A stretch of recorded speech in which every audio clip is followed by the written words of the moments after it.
What's going on, everybody? This is Chris Classic dropping a car vlog. Hope you guys are having a wonderful day. I'm on the way to work. Excuse my voice, I'm a little bit under the weather, but I'll be okay. Nobody tells you today, remember that God loves you, Christ loves you, I love you. You're working on something very good and very well. I'm proud of you. Keep up the good work. Make sure you subscribe to this channel, the Take It Home Podcast. I am 11 subs away from 300. I want to hit that milestone by the end of this year. Lord willing, I will. Also subscribe to my second YouTube channel, C3 Ultimate Wrestling, me and my wife's professional wrestling company, where we have our wrestling matches, segments, and things like that. So tune into that as well. I wanted to talk about a few things going on in AEW. I wanted to give my my thoughts on it, and it's three things today. So the first thing is Britt Baker has tweeted or X'd, whatever Twitter is called now, her frustrations with not having any promo time. And she said that she had zero promo time since this year started, and she recorded she counted other people's recording time, so she feels frustrated with that. So this is my take on that. First thing is, like I said, Tony has done a thing where he allows his wrestlers to say stuff like this publicly. Like, somebody should have checked her for posting that before somebody screenshot it and she deletes it, if she deletes it, and things like that. I understand frustrations and things like that, but you're supposed to have a certain business and things like that. You just can't really post this kind of stuff. Like, I wouldn't allow these kind of things, and you can be free to post it, but there could be consequences for it. So I don't think that was in her best interest to do it, but she might not be in trouble, you know. Tony lets people do these things. I remember they was talking about, was it Jungle Boy and one of the Gun Club guys? They was going into it saying, you're only here because you're friends with Tony. Like, stuff goes too far. So tweets about this I don't like. If you have Tony's number or something, call him or something, instead of liking tweets subliminally and stuff like that. If it's true, I'm not upset with that as far as Britt Baker is concerned, because when Britt eventually became DMD and stuff like that, she got a lot of TV time. She was doing promos on every show she was on, and she got promo time on AEW Dark and Dark Elevation. It's a revolving door, and I don't mind the revolving door aspect of wrestling. Give somebody else a turn, give somebody else time, and things like that. And I think that she needed this break, if anything, because I do feel like people are finding flaws in her wrestling skill and her psychology.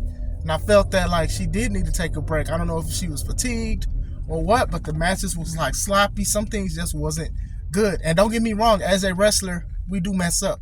Some things do happen. But it was just a consistent basis. Every week, it was always something. So if they're doing it for that, I can understand that. But maybe they, wanted her for something else. Maybe Adam Cole coming in, her boyfriend. I mean, these are possibilities, y'all. Y'all be like, this company is for us and stuff like that. And sometimes it is not. Sometimes it's just a business thing more than anything. So, like I said, her taking time off, I would have recommended. I'm not gonna edit this out of my car. I'm trying to get off this E-way. But anyway,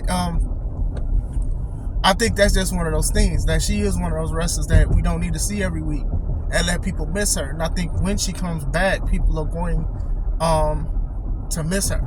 I'm not against revolving doors, like I said. I'm not against people who be like, hey, let's give somebody else a chance. Now, it's hit or miss with who they have on television now, especially with Julia Hart as the TBS champion and Timeless Toni Storm, who I actually do enjoy as the AEW Women's Champion. It's a hit or miss for the things that they are putting on TV.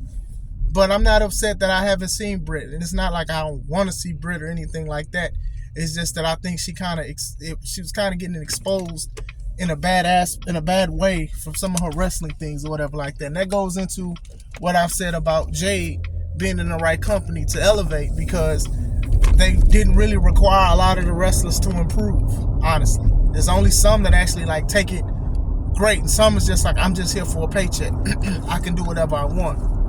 And I think Britt kind of fell in that division. So hopefully when she comes back and returns, she's a lot better, and she's going to show why she's considered a pillar in AEW. That's my first one. Second one, excuse me. Apparently, Ric Flair has gotten into hot water. Now, this is nothing new to the Nature Boy, who gets in hot tubs with women all the time. Woo! You know I had to say it. But, and also he's always in trouble. I mean, Dark Side of the Ring had the Plane Ride from Hell episode, and that really canceled a lot of his bookings. So for him to even be back on AEW, I mean, for him to return to wrestling through AEW, it's not shocking to me at all, because I keep saying that most of these people is in for business. It's not in for morale. But going back in, he said that apparently at one of the tapings, he said, if you're a woman age 18 to 28 or something like that, leave your husbands at home, go to my hotel. Something in that range. Basically, if you are consenting young adult woman, come to my house and commit infidelity if you are married. That's another version of it. So you get what I'm saying. So apparently they're saying they may edit that out, and that's inappropriate. So Ric Flair, who is known for sleeping with a lot of women, calling himself Space Mountain, gyrating to women, exposing himself to women, not saying that the exposing part is right. Just it's very disrespectful. So y'all brought him in to be himself, and he's himself, and he's in hot water. See, this is the crazy part to me. Like, y'all got him after this Plane Ride from Hell thing, and some people forgive and some don't forget. You get what I'm saying? So you brought him back, and he's doing what he's doing, and then you're telling him he needs to, you're going to edit out the guy that you brought in. First of all, I don't even think y'all should have brought him in, to be honest. I understand you bringing him in because Sting is going to retire in March, in the spot where like him and Flair had matches and things like that, but we're prepared to see Ric Flair more than we see Sting. You didn't need him there. And if anything, he's collecting money. It's helping him more, it's helping y'all, because y'all are promoting his energy drink and a lot of other things that is within his contract. But this is what got y'all in hot water.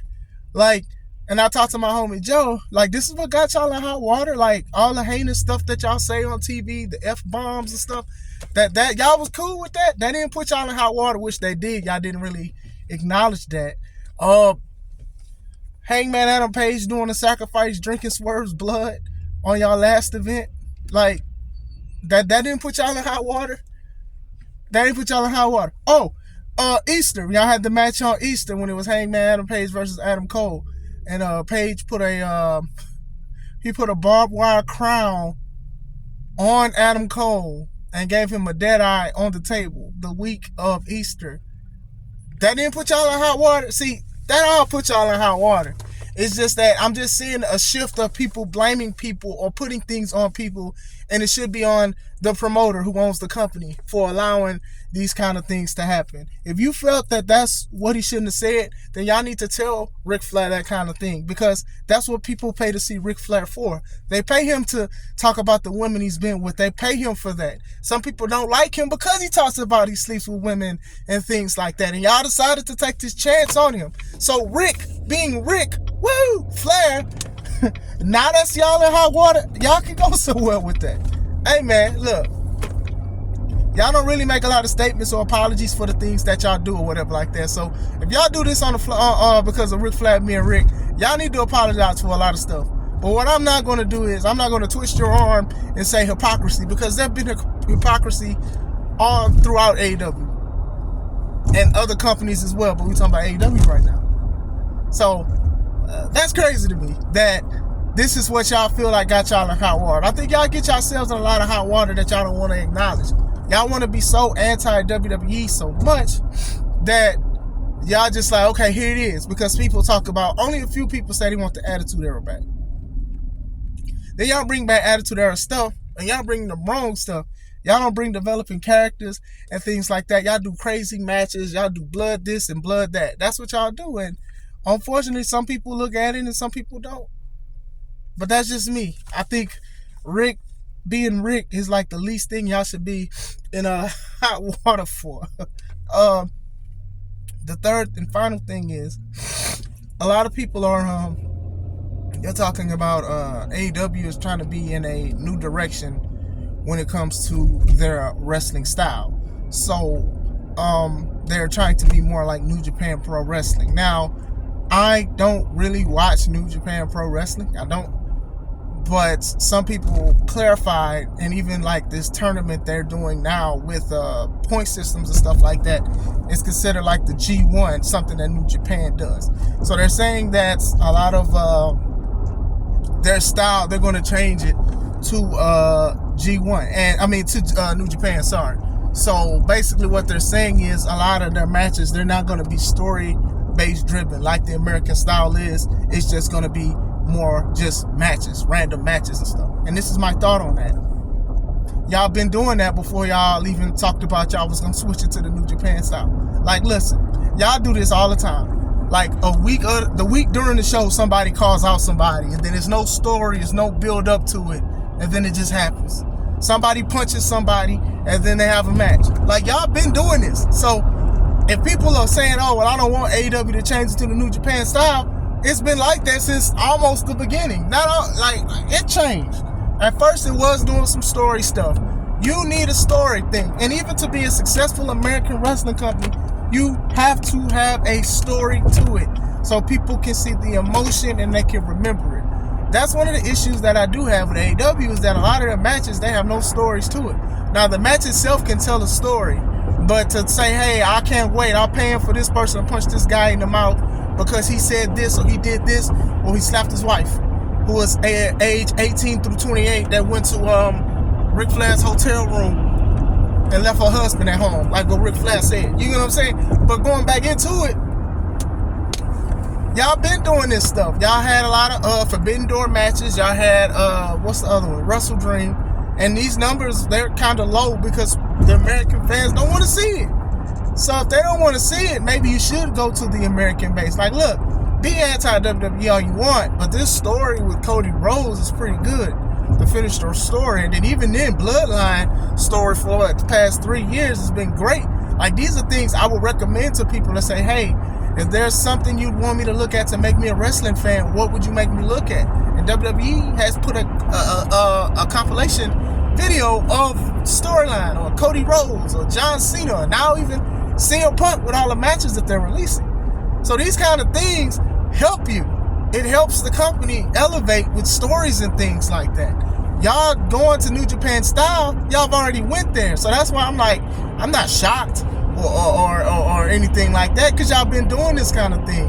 We're going to randomly put these people together. There's going to randomly be a 6-man. Look, I'm sick of 6-mans, multi-mans. I'm sick of all that. I'm sick of 8-mans because they're random tag teams. Now we got Jericho and Kenny Omega, the Golden Jets, and they're probably going to beat Big Bill and Ricky Starks for the tag titles, who've been makeshift champions anyway. But you know what I'm saying? Like, they didn't change their style. And I do know that this tournament is changing. It's going to unify the ROH World Championship with the New Japan Strong Style Championship, and it's going to be a new belt. And it's like, y'all do too many tournaments, so another tournament, yay. And then now y'all going with this.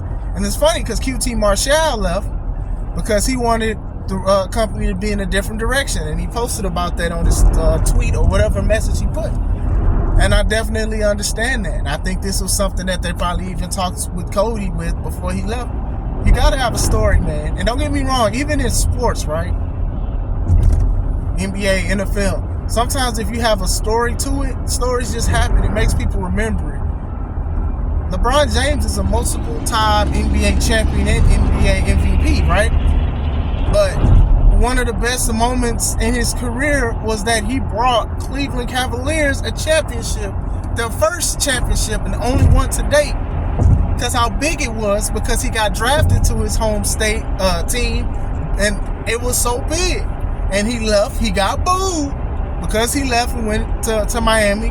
Then when he came back, they loved him. And he worked so hard and pushed and wound up getting the championship over the Golden State Warriors that year. Now, there's contingencies on why he won. Some people will say because Draymond was being Draymond. It was Booker T kicking people and getting suspended, which is true. Curry throwing the ball out of bounds because he was nervous under the pressure. All that. But it's a story to it. Like, we see him win the rings a lot, but that first one in Cleveland was so good.